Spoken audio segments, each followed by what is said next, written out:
Políticos em greve de fome há 24 dias trazem sua solidariedade a todos os participantes desta grande manifestação popular pela anistia ampla, geral e restrita. Depois de 10 anos encarcerados, nós ansiamos por liberdade, mas antes de tudo, ansiamos pela libertação do nosso povo, da fome e da opressão.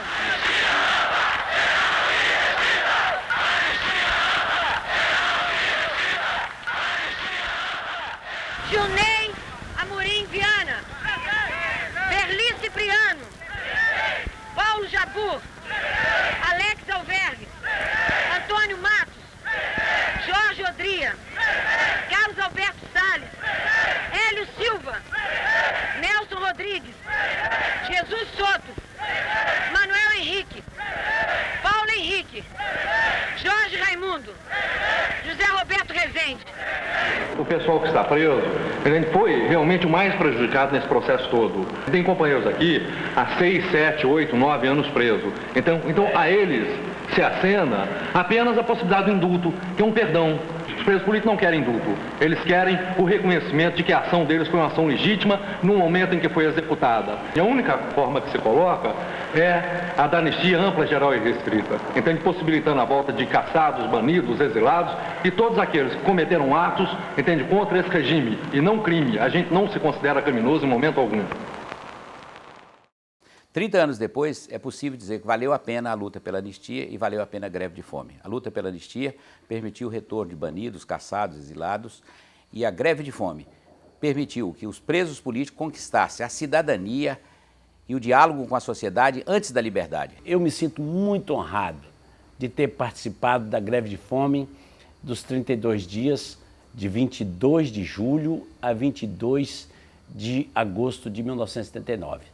Naquela ocasião, colocamos claro, nós poderemos até ser excluídos, mas nós não pactuaremos e não pactuamos com um tipo de anistia que nos excluía.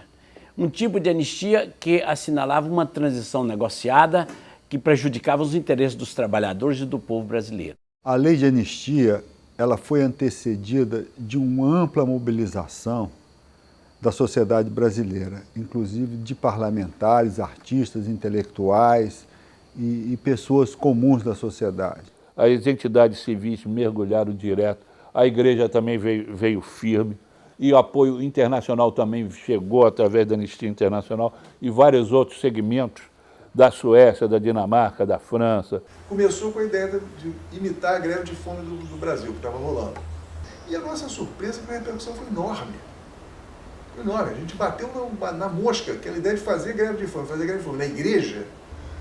E o surpreendente foi o impacto da França, na mídia francesa, que a gente absolutamente não esperava. Talvez a gente tenha tido mais visibilidade com a gente na França naquele último ato do que em todo o tempo que a gente passou lá. Por que saiu essa anistia que a gente estava lutando por ela? Desde a década de 60, ela saiu em 79. Por que ela saiu? Porque já naquela altura eles sentiram que estavam numa decadência tão vertiginosa que eles precisariam dela. E fizeram o quê? Essa anistia de 79, a 6683, seria anistia recíproca, mas que na verdade anistiou os torturadores em primeiro lugar. A lei de anistia foi uma lei, primeiro, do ponto de vista jurídico, absolutamente zero. Do ponto de vista da justiça, absolutamente zero. Só foram atingidos, beneficiados pela anistia, os chamados presos de consciência, os presos que tinham praticado alguma ação armada ficaram de fora. É uma questão muito complicada, por isso que eu acho que é importante nesses 30 anos fazer esse debate, essa discussão, para compreender que nós não fomos anistiados. Essa anistia só veio posteriormente, em outros momentos, mas naquele momento nós ficamos como reféns.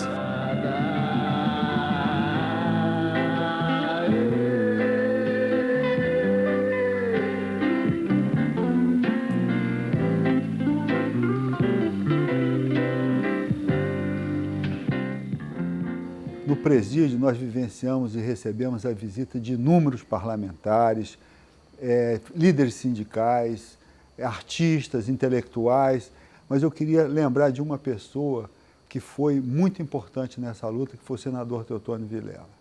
Teotônio Vilela foi um peregrino, ele participou dessa luta, ele foi a todos os presídios, ele conversou com todos os presos e, o mais importante, a oposição democrática brasileira formulou um projeto de anistia ampla, geral e restrita. O grande lance da greve foi que os presos políticos avaliaram, desta vez de uma forma absolutamente correta, a situação política brasileira e quanto podia fazer e qual o instrumento de usar, e o instrumento mais contundente seria a greve de fome, como foi. Desde muitos anos foi talvez a primeira ação política nossa que realmente a gente estava em consonância com um conjunto bastante expressivo da sociedade, né? Uma coisa da qual acho que a gente tinha se afastado involuntariamente há algum tempo. Acho que foi a primeira greve pela vida que a gente fez. Era uma greve que não era para morrer, era uma greve para viver, era uma greve para sair. Eu queria prestar uma homenagem, né, ao Jimmy, ao Zaqueu, né, e José Rezende, que foram realmente excelentes companheiros, né, na nossa vida, na cadeia, né. E eu me lembro muito bem de uma conversa com o senador Teotônio Vilela, num cubículo no presídio lá do Curubichás. Nós vamos fazer essa greve de fome. Ele dizia assim, é uma decisão de vocês, mas eu quero dizer que se não houvesse uma juventude como a de vocês, que resistiram a esse regime, esse país não merecia ser chamado uma nação. Foi feita a defesa da proposta de greve por tempo indeterminado. Passaremos à votação nominal. Odria. A favor. Jesus. A favor. Nelson. Manuel. Salles. Gilney. Marcos. André. Hélio. Paulo Henrique. Pela greve. Jabu. Pela greve. Alex. Pela greve com declaração de voto. Jim. Favor. Zé Rezende. Pela greve. Eu. Pela greve. Unanimidade.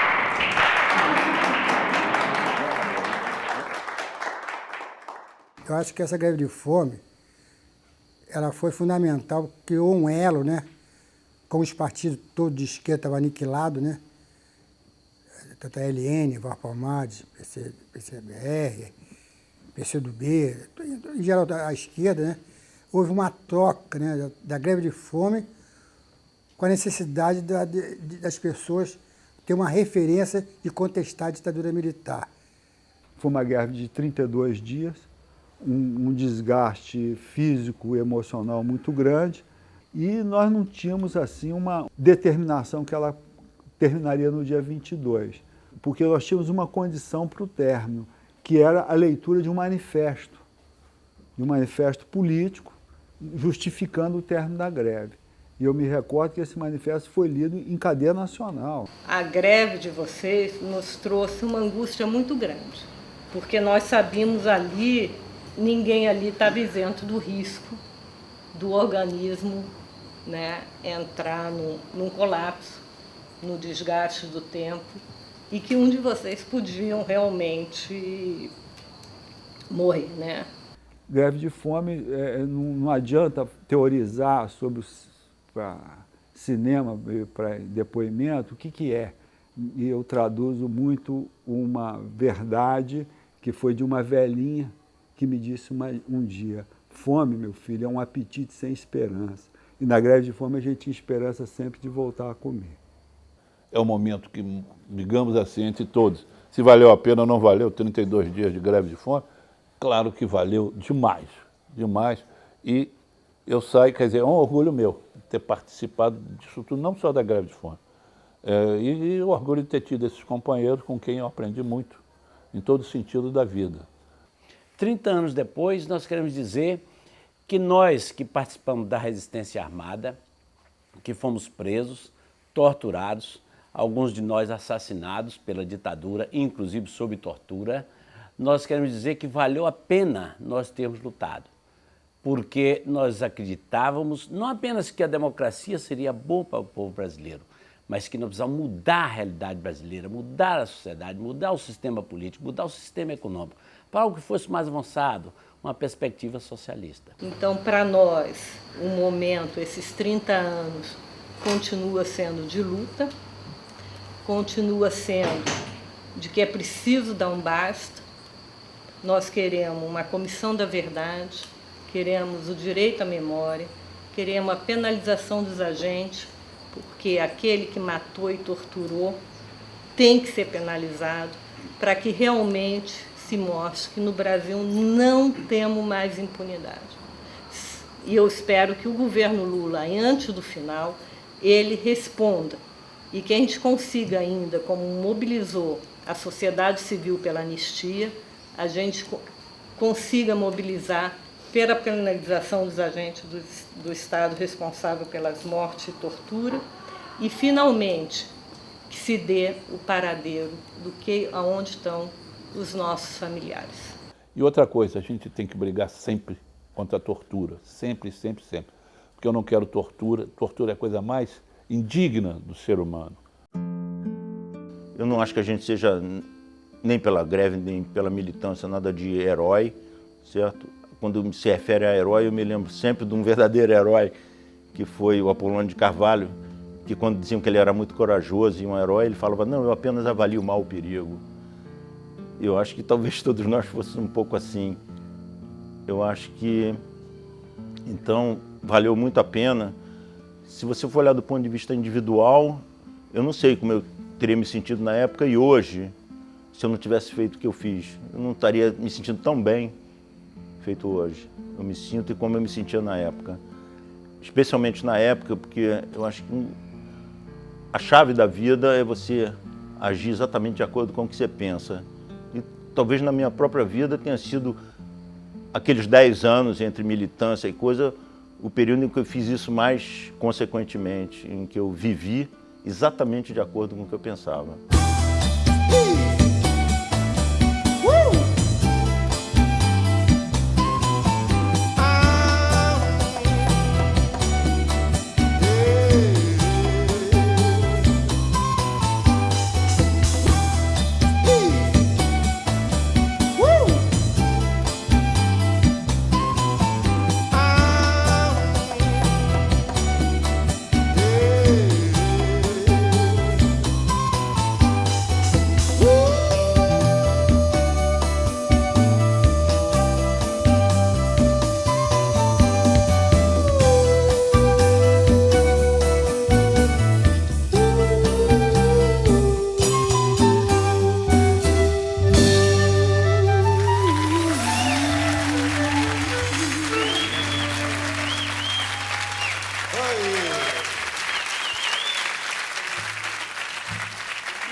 Okay.